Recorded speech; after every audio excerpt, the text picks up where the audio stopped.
second study made in Spain, it showed that 1/3 of the adult consumers have several problems with self-control according to spendings.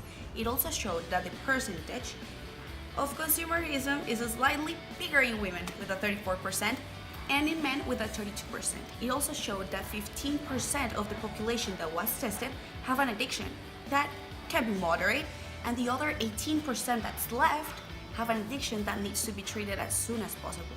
But what is consumption? Well, consumption is referred as the effect and action of consuming and expending, be it products, goods, or services, right? For example, energy, I guess I would say, that's a really good example. Understanding consuming as the fact of using these services and products to satisfy primary and secondary needs. However, the massive consumption has led to consumerism and to the so-called consumer society. Now, consumerism is a social and economic order that encourages acquisition of goods and services in ever-increasing amounts.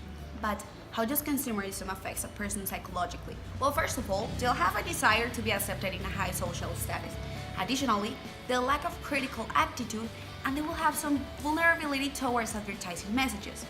Finally, it's sad to say, but they'll be fickle, compulsive, and they'll have really high anxiety levels. Therefore, some of the consequences the person will have will be depression, anxiety, obsessive symptoms, low quality of savings, somatic disorders, and in some cases, psychotic crisis.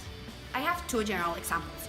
First of all, one of my mom's friends. She always wants to be on the latest fashion trend, and that's totally okay. I don't judge her.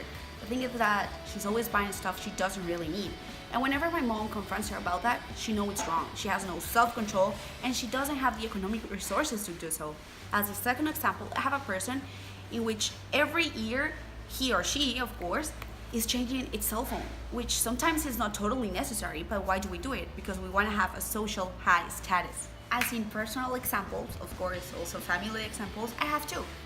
The first one, let's say it's an example of my family. I have this cousin where wherever she's going, she is always buying perfumes. Does she need it? No. Why does she buy it? Because she wants to, and that's crazy because she has about, I'm not going to lie, about 15 to 20 splashes between splash and perfumes, So I guess that will be one of the examples I have. The second one will be me.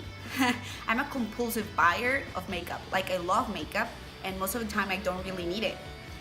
Why do I buy it? Because I love it. I have so much makeup, which is stupid. Finally, consumerism is a problem that involves the whole globe. It is mainly a problem made by globalization, and it affects not only the person as emotionally, but also socially, economic, physically, among others.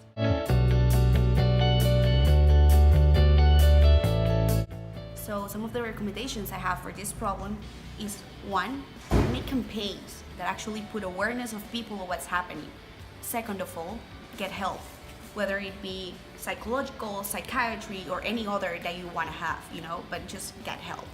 Also, whenever you're going to buy something, ask yourself this question: do you need it or do you want it?